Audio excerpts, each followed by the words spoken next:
What are the top 10 easiest VA claims to win in 2025? If you're a veteran trying to get the disability benefits you earned, you need to watch this. Why does this matter? Because filing for the right conditions means easier proof, faster wins, and more money in your pocket tax-free every single month. Stick with me, because I'm not just going to list them. I'll show you the exact evidence you need and the powerful combination tricks most veterans miss out on. Let's get you the rating you deserve. Let's dive right in with number 10, and it's a secondary claim that catches a lot of people by surprise: GERD, or gastroesophageal reflux disease. Think back to your time in service. Did you live on those 800 milligram ibuprofen pills? You know, the military M and miss we all did. But the long-term side effects of heavy NSAID use can wreck your stomach lining. This can lead to GERD, a hiatal hernia, or chronic acid reflux. To win this claim as a secondary condition, you need 4 key pieces of evidence. First, a current medical diagnosis of GERD. Second, medical records showing you were prescribed or took a lot of ibuprofen or other NSAIDs in service. If you don't have records, a strong lay statement detailing your usage is crucial. Third, a note from your current doctor linking your GERD to that past NSAID use. And fourth, a personal lay statement explaining how the symptoms affect your daily life. This is a classic secondary claim that many vets overlook, so don't leave it on the table. Coming in at number 9 are claims for your knees and ankles. Let's be real, your time in service was probably brutal on your lower joints. All that rucking with heavy packs, jumping out of planes as a paratrooper, fast roping, or just the daily grind of carrying heavy loads takes a toll. Even if your service treatment records are thin, you can use your MOS or job duties as evidence. For example, if you were an 11B infantryman, it's understood your job involved marching and carrying heavy gear, which directly contributes to knee and ankle problems. You can get ratings of 10 to 20% for each joint, and these can stack up.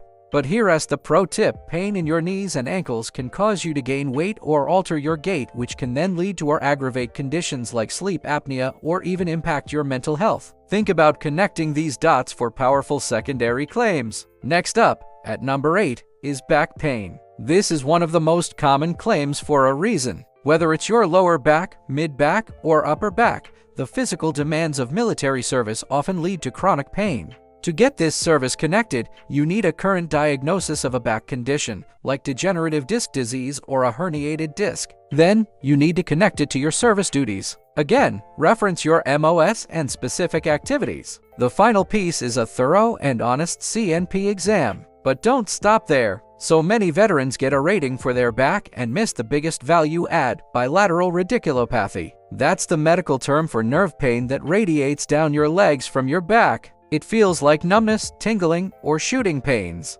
You can get a separate rating for your right leg and your left leg on top of your back rating. A back claim connected to radiculopathy and other secondaries is a rating escalator. It can quickly take you from a low rating to a much more significant one. Let's talk about number 7, tinnitus and hearing loss. If you had a noise-exposed MOS, think aviation, artillery, infantry, working on a flight line, or in an engine room, the VA makes it relatively easy to prove service connection. The bar is pretty low. Tinnitus, that constant ringing in your ears, is actually the single most common VA disability. It is often granted with just a strong personal statement describing the noise exposure you experienced and the persistent ringing you now live with. It's typically a 10% rating. Hearing loss is a bit harder to get a high rating for unless it's severe, but you should absolutely file for it if you have it. Here's the combo trick: tinnitus is more than just an annoyance. That constant, inescapable noise can significantly impact your mental health,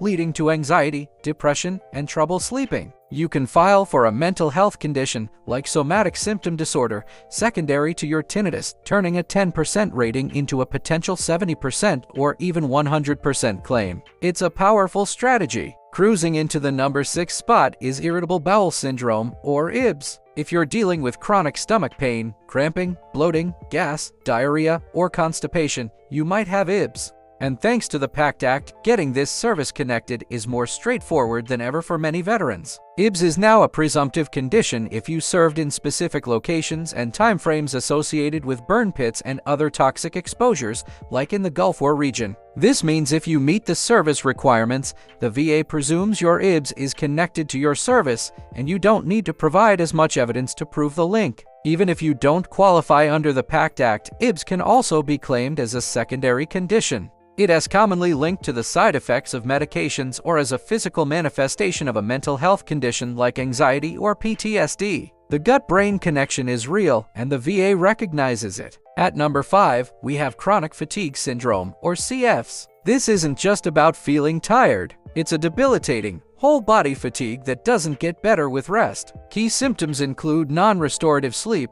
meaning you wake up feeling just as tired as when you went to bed, and post-exertional malaise, which is a crash in your energy levels after even minor physical or mental activity. This is a high-value claim when it is properly documented because it significantly impacts your ability to work and function. Like IBS, chronic fatigue syndrome is also a presumptive condition under the PACT Act for certain veterans who served in Southwest Asia. If you have a diagnosis and meet the service criteria, the path to approval is much clearer. Don't underestimate how seriously this condition can affect your life, and make sure you get the benefits you are owed for it. Now for number 4, and this is an urgent one: sleep apnea. If you have sleep apnea, you need to file your claim now. The VA has proposed changes to the rating schedule for sleep apnea that are expected to take effect in 2025, and they will likely make it much harder to get the current 50% rating. Right now, if you have a diagnosis from a sleep study and you are prescribed a SPAP machine,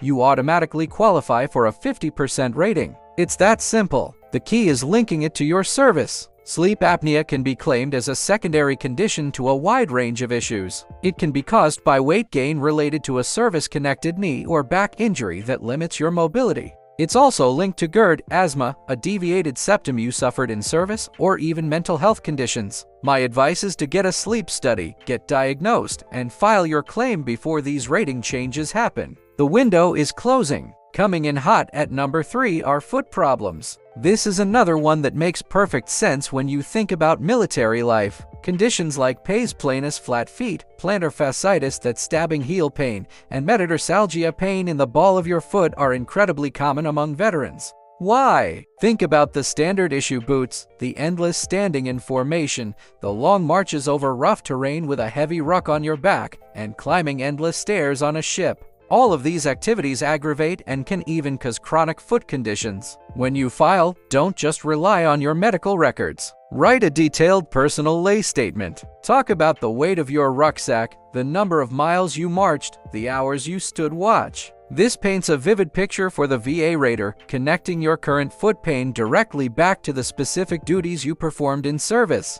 This brings us to the number 2 easiest claim, and it's a game changer: mental health secondary to chronic pain. Many veterans struggle to get a mental health rating because they do and have a specific in-service event or diagnosis. But there's another way. The VA recognizes conditions like somatic symptom disorder and chronic pain syndrome. This is where your physical symptoms, your tinnitus, your migraines, your bad back, your loss of mobility cause you significant emotional distress, anxiety, or depression.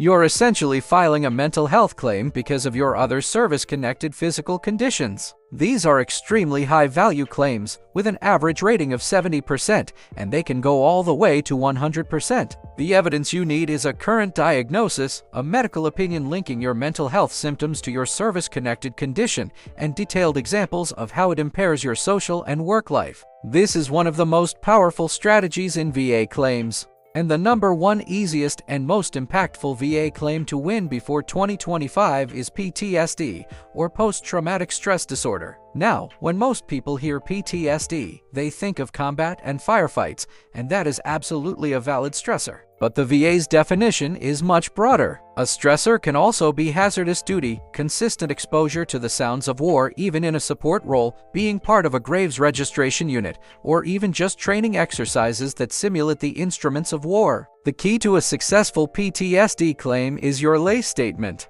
You must write a detailed account of your stressor event or events. What happened? How did it make you feel then? and how does it affect you now? For PTSD, your personal story is the most critical piece of evidence. The average rating for PTSD is around 70%, but it can and often does go to 100%, especially when it results in total disability, individual unemployability, or DU. It's a life-changing benefit for a life-altering condition. So there you have it, the top 10 easiest claims to win. Remember, the key is knowing which conditions to file for and how to connect them. Whether it's GERD from ibuprofen, sleep apnea from weight gain, or a mental health condition secondary to your tinnitus, it's all about building a strong case with the right evidence. Don't leave money and benefits on the table. Thank you so much for watching. If this video helped you, please hit that like button, subscribe to the channel, and share it with a fellow veteran who needs to hear this. We'll see you in the next one.